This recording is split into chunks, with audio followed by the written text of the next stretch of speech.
What's going on, everybody? It's your boy Zoe with No Days Off DFS, here to bring you another NBA preseason slate breakdown. Your boy actually has some time before getting on the flight to be able to get this done. Hopefully it renders and gets put up sometime in the afternoon for you guys. So real quick, covering yesterday. Yesterday was probably, not even probably, it was the worst day preseason that I have had literally in forever. Nothing hit, nothing was great. A couple of props hit, but just covering it real quick, and I don't even have to look at the slate to even just go over it. First of all, Josh Richardson, never really played the guy in the regular season. We went ahead and played him because they said he was going to start at point. Miami's missing bodies. Of course, he gets injured in like the first 2-3 minutes, so that already sinks my line.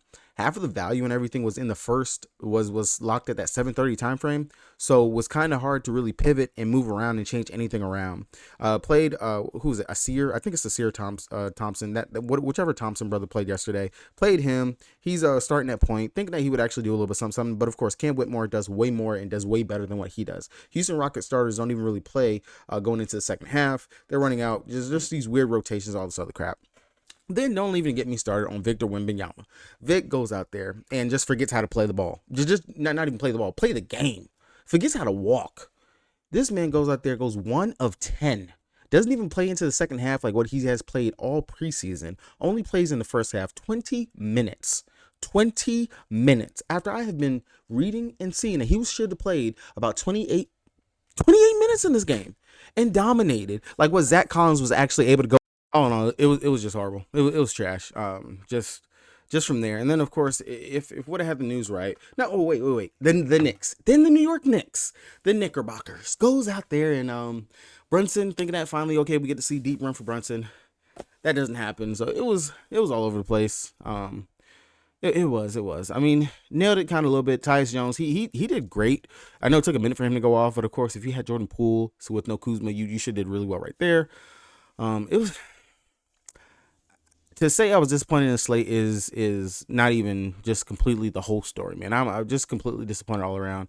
But hopefully you can bounce back here. Of course, going to play light. Supposed to be going to the Bulls and the Timberwolves game today, so that's going to be later on in the day. Might not. I probably won't make it there for tip, depending on what time my flight lands. But nonetheless, hey, cheap preseason tickets. Why not go ahead? So just gonna go ahead and break this down real quick. It'll be a quick one for you guys. Hopefully you guys can get some nuggets or something that you can use. I will try to retweet anything that I see, but again, your boy's on a mini vacation, so don't expect too much. I will talk inside the Discord if you guys are inside the Discord. If you're looking for plays, player pool, props, all other stuff, check the link down in the description below for the Patreon. It is not only my stuff that you get. There are other contributors that I work with over here at No Days Off, one of them being the GOAT himself, Dion Boykins, who is very well and very good at hockey. He killed it for the WNBA season, and now he is going ahead and he is covering hockey. He's been putting out slips for you guys left and right. And one of the things that he's made it a mission to take down this season is over there at No House Advantage. Is it No House? No, Sports Battle, where they have like the 100x ticket that you can actually do over there. So I know that he's been grinding it out, and he's going to continue to do that for you guys. So hopefully go ahead, tap in. We got other hitters over here. King Kwan, he's doing very well on his props and stuff, and so is my boy Joris with the sports books. With all that stuff out of the way, with all that being said, make sure you guys hit the subscribe button and drop a like if this video helps you. Let's get it going. Boston taking on the Hornets. We should see the starters go out here and they should be playing a semi-decent rotation, kind of like what they did in the last game. I want to say they played into the second half. It was Tatum, Brown, Porzingis, White, and Holiday. That was the starting lineup. I'll be interested to see if they run that again. I would expect them to. If we're going to actually get normal run, and this should be like the last preseason game for most of these teams anyway. So the mindset that I'm going with is legit. Everyone should be playing their rotation. So this is almost like a regular slate. Now, we've said that every single slate for the past week, and of course some news pops out towards up to lock. Pay attention to that news up to lock, because that's your value that you're going to get on the slate. And then it's just about, hey, what studs are in the right spot do I want to go to? Like last night, Steph Curry, Domantas Sabonis, two studs you can go to, Jordan Poole, Julius Randle. Those were your studs right there in those games that you would have wanted to play last night. And then just fill it in with the Miami value, with the Houston Rockets value. That's how you have to build and look at this slate. So if you want to go ahead, don't build yet. Figure out what studs are in the right spots that you're going to want to go to. Wait for that crazy news that's going to drop, because that news will drop, and that's when you pounce. Okay, one game starts at 7, the other one starts at 8, so that news is going to roll around probably about 7:30 when you're going to actually start getting the news for the Bulls and the Timberwolves, the Pistons, and the Thunder. That's when you're going to start getting that news. And then of course you got 3 late night hammers. So just build accordingly. pay attention to what you're doing in regards to it, and just roll it like that. But that is the strat that I would tell you to use for tonight. Don't load too heavy on this first game. There's no point in doing that. There's like 1 or 2 studs that you could take out of this game and really just be prepared for the rest of them, So that's that. All right. So, of course, for Boston, their 3 main guys, Porzingis, Brown, Tatum, they're all great, all in play. Off the bench, Pritchard, he's not going to get the deep run of what he's had throughout the regular preseason because, of course, it's the regular rotation now, but he still and should play some. But Pritchard, Savima Luke, don't mind either one of those guys off the bench. But if starters are going to be playing the regular minutes, Porzingis, 7'9", price point, beautiful, love it, mwah, chef's kiss. Going to be playing at center position, going up against the Charlotte Hornets, who we have continuously attacked at the center position all last season. They didn't change centers. Nothing changed at that center position except for that big, who's it, Mike Williams. He's got a year under his belt now. Ain't nothing else changed. I'm going to go right back to that. Porzingis, the price point, the involvement that he has with his team, the defense, all that stuff, rotations, love it. Porzingis will be my main guy. Of course, Tatum, he's the leader. He's going to go out there, take his shots, do what he has to do, play hard-nosed defense. Tatum on the other side, don't mind Tatum at all. And, of course, the one that always typically goes under own, can pop off and have that random game, and actually has played decent going up against the Charlotte Hornets. Don't mind Brown at all. Like, you can definitely go Brown, Porzingis and take those 2 steps from here, or just take Porzingis from this game, which I would highly just advise to do. On the Charlotte Hornets side, we should see a regular rotation for them. LaMelo, Terry, Brandon Miller, PJ Washington, Gordon Hayward. He is expected to be back, so maybe they might put the rookie off the bench, or maybe Hayward comes off the bench. Either or, doesn't really matter to me. For them, Mark Williams and Richards, don't mind either one of them. Richards as the backup. He's going to be seeing that Al Horford out there, so don't mind messing around with here for value if you need to go there, but I don't think you need to. Terry Rozier, LaMelo Ball. I prefer Terry Rozier over LaMelo because LaMelo, just looking at him through the preseason, it kind of just looks like he don't care. He's just out there. He's out there to be out there is what it looks like. So Terry, I do like the defense. I do like how he goes out there. He plays. He can rebound, he can assist, he can also get you some defensive stats, but he can also score as well. So don't mind Terry at all. Do like the price point 7.2 if you have to go there. Don't really feel like you have to necessarily go there for them. For the Bulls and the Timberwolves game, this should definitely be a 3 quarters, maybe some into the 4th quarter type run for them. DeRozan, Levine, Vooch, all 3 your main starters. Those are the ones that we're going to want to look at here in the spot. For me, I'm going to say this until the day I die, and I'm going to beat it like a dead horse, in all honesty. Zach LaVine, that's the main one. Like I said, DeRozan takes a minute for him to get going. Doesn't normally get going until the second half anyway of games. Zach LaVine, I know that he's going to be able to get some peripherals with his assist, and I know he can knock down that 3-point shot. Do like him right here. Vooch, the matchup to me is going to be tougher for him going up against both Rudy Gobert and Karl-Anthony Towns. Pretty good defensive matchup right there with both of them, either one of them out there. So I generally don't actually attack Timberwolves with bigs anyway like that. It's more the guards that I look to. So that's really why I'm high on Zach LaVine. Don't mind Vooch, because he is priced pretty nice to 7.6. And then Kobe White, if he's going to actually be starting still and playing that position, don't mind him at that price tag of 5.1. That's not a bad spot for you. And then off the bench, Andre Drummond, he got some pretty decent run in their last quote-unquote dress rehearsal type game that they just played recently. So don't mind Drummond at that 4.9 price tag. We do know that he is a great fantasy point per minute producer whenever he is out there. Outside of that, Patrick Williams, I understand he's at 4.5, but he's not a high fantasy point producer, especially not with the other main guys and starters out there playing. Everyone else off this bench, I'm not really going to mess with or look at. Over here for the Timberwolves, it's Anthony Edwards, Karl-Anthony Towns. Those would be the main 2 that I look to and would want to get either one of those 2 to my line. Towns, I think that he takes a hit technically with Rudy out there playing. We're not going to see as many rebounds for him like what we could see if Rudy wasn't playing. So I have to go with Edwards over Towns if I'm going to prioritize anybody from the side of the team. And then outside of that, you got Mike Conley, Kyle Anderson, Naz Reid, and Shake Milton. Looking at them, I want to say Jalen McDaniels, he is expected to be out again. So Nickeil Alexander-Walker should be slid back into the starting lineup. His usage is not that high with everyone out there starting. I will say that. It's never that high. You can try to run and take a chance on that. He is only 3,200. It's not a bad price tag. Don't mind that if you want to go there. But I don't think that you have to necessarily, just because that usage is so low. So low. Now, if someone is to miss, then I would definitely take a chance and go ahead and play Nickeil Alexander-Walker. But in his time that he's played in the starting lineup with them, granted he's picked up foul trouble, but his usage is just not there at all.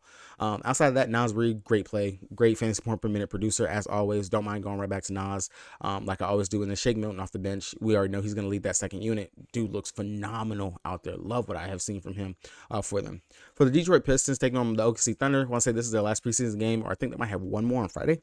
For them, Kate Cunningham didn't play in the last game that they played. I would expect Kate to be back, and he would be like, he's 1A for a play that I would take on the slate just for the usage and everything that the guy can go out there and do. And then outside of that, hopefully Jalen Duren plays, because it's still been a thing. Oh, dang, he's not going to play. He's going to miss. Okay, so he's not going to play. Definitely have a lot of interest in James Wiseman and Bagley. We've seen it last time. Either one of them, they're going to get run. They're battling for the backup big spot. Wiseman looked great out there when he got that run last time. Coming off the bench, I want to say he had a double-double and like legit snapped off. So again, don't mind either one of them here in this position, Wiseman or Bagley. Bagley, of course, he is cheaper.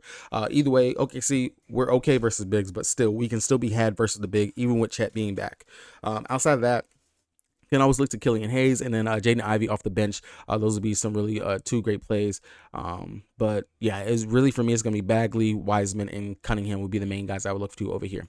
Over here for the OKC Thunder. Now, I would be surprised if someone doesn't actually rest. I know we do still have some players out and everything. Of course, you can look to Chet. Don't mind Chet. Shea, it's preseason, and he really doesn't have to go 0 to 100. It's really going to be interesting to see how this team functions with everyone actually being back. With, of course, we have Chet finally, Giddey, Jalen Williams another year underneath his belt, Lou Dort out there. It's fun to watch my team, but I still want to see the cohesiveness and see exactly how the pecking order is going to be. And I do feel like Shea, we're going to have some games where we're going to actually attack and play him, but the price right now, 9.5 preseason, I don't think that you need to go there with everybody that is actually going to be playing. Now, if someone was to miss, like say they sit Shea or sit Giddey, something like that, then okay, I will have more interest in one of these two, and definitely in Jalen Williams, because then they will actually step it up. Don't mind Chet at all. He's looked great, phenomenal through the preseason, scoring, rebounding, and also playing defense. So I do not mind going to Chet. And then Jalen Williams, if you do land here, don't mind that. My favorite play from the Thunder is going to be Ousmane Deng, though. He is going to play minutes. He should play at least close to 20 minutes. He has always been the first person off of the bench for the Thunder throughout the preseason, and he's looked great. And it's not just, scoring or just rebounding. Like, he's everything. He's stuffing the stat sheet in all areas: assist, rebound, defense, and also being able to score. And he's not having to take a lot of shots to actually have an impact. But 3,500, I kid you not.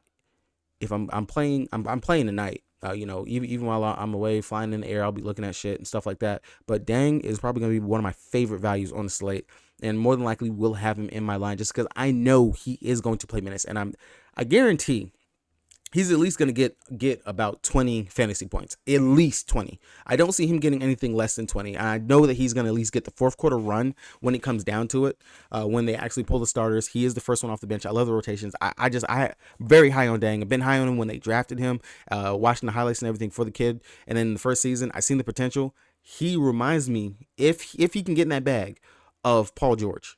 Just the length and the way that he moves. Now, granted, he has gotten a little bit bigger, but I'm high on Deng. 3,500, love it for the value. He is my favorite play from the Thunder, and definitely will more than likely have him inside my line. Phoenix taking on LA. Really real quick from this game, D-Book, KD, Anthony Davis, Beal, all these guys, they're gonna play. It'll be interesting to see the kind of run that they actually get here. Let's see, Nurk. Don't mind if you want to try to play something like Nurk or something like that, but it's going to be interesting to see exactly how this team is going to function.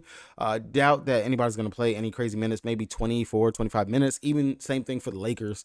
If I take anything from Lakers, it'll be Anthony Davis, and I'll go right back to D'Angelo Russell, even though he let me down in the last game. I will go to either one of those two guys. And then for the Phoenix, it'll be Devin Booker or Bradley Beal for me as the main two. And outside of that, maybe we could look to one of these benches, depending on the minute rotations that we hear in regards to what they're going to actually do. But for the Lakers, if Vincent is going to be out again, and if they're still going to, I doubt that they sit anybody. So I'm not even going to give you guys that information. If nobody sits, I'm not going to worry about anything in regards to that. But if they do sit, Vincent, Scottie Pippen Jr.'s, which I highlighted him the last time that the Lakers were on the slate, and Scottie Pippen went out there and popped off. So either one of those guys, if any of the guards sit for LA, will be interesting. Going in here for Utah, taking on the Kings. Kings just played last night. I doubt that the Kings going to be crazy heavy and playing on a back-to-back. Actually, let's go ahead and look and see how many minutes the Kings played last night. So pulling up, looking at it, the Kings starters played their regular rotation. They played their minutes. So I highly doubt that the Kings starters, Sabonis, Barnes, Keegan Murray, De'Aaron Fox, are going to play tonight or even play heavy run. So what that's going to mean, we're going to actually see some bench rotation, some bench minutes right here. Definitely pay attention to the news. This is our value team of the night. Our value team that we're going to get the value from on tonight's slate is going to come from the Kings. Now, for the Utah Jazz side, Lauri Markkanen going up against a bunch of scrubs, and I would expect this to be the dress rehearsal for him. Love him tonight. He'll probably be, matter of fact, You guys already know. I normally give you guys at least one lock of the slate. My last lock with Wemby did not pay off. The lock before that one, I can't remember who it was, but I want to say that one actually did. So Lauri Markkanen, lock of the slate, lock of the night, guy I'm going to be going to. Long, pay attention to the news though. Long as we are going to get at least second half run, possibly maybe some fourth quarter run, Lauri Markkanen is going to be the guy I'm going to go to. Outside of him, Clarkson, if they start him again, I do not mind him here on the slate. Kelly Olynyk, Taylor Horton Tucker, Walker Kessler. Walker Kessler will be another one I don't mind, especially in the matchup and Walker going up against bench players. I wouldn't hate that. And then Taylor Horton Tucker, he's looked pretty decent playing in that starting lineup with the Jazz out there. Let's see. Last game they played against the Breakers, and the starters for them they played light minutes, so they didn't even really have to run the guys out there that long. So definitely would expect this to be the dress rehearsal for them in regards to what they go out there and do. And like I said, if they start Clarkson, Lauri Markkanen would be the main two guys that I would go to right there. And then off the bench, really nobody sticks out to me that I want to get off of the Jazz bench. So that's not going to be it for me on that side. Now going over to the Kings, because we're gonna have to look and see. I think somebody might have sat in this game. That's why I put up this game log. So minus the starters, looking at who they've actually been given a run to off of the bench. Monk, if we're going to actually get word that Monk will actually play some decent minutes, don't mind going to Monk. Sasha, I'll give him another chance. Trey Lyles, if he's going to actually go out there and ball, don't mind him. But really, we're probably going to want to figure out the guard position. So Ellis, Ellis, Jones, those could be two that we could possibly look to. But and if Monk plays, like if they're gonna actually like let Monk go out there and ball, or I think it's Davion Mitchell, if I'm not mistaken his name, don't mind either one of those guys. But Ellis, Jones, those probably some of the bench guys that you want to go ahead and get to for the Sacramento Kings. So not even gonna mess with the Kings. We got to get the news on that.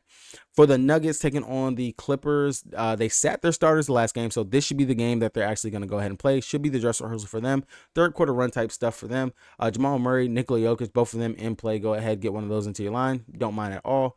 Off the bench, if you want to mess with bench rotation players, Schroeder's look great. Tyson and Najee, all three of those players, I don't mind them off of the bench. For the Clippers, of course, PG, Leonard, Westbrook, they played only the first half after we were told they were going to ramp up to regular rotation minutes.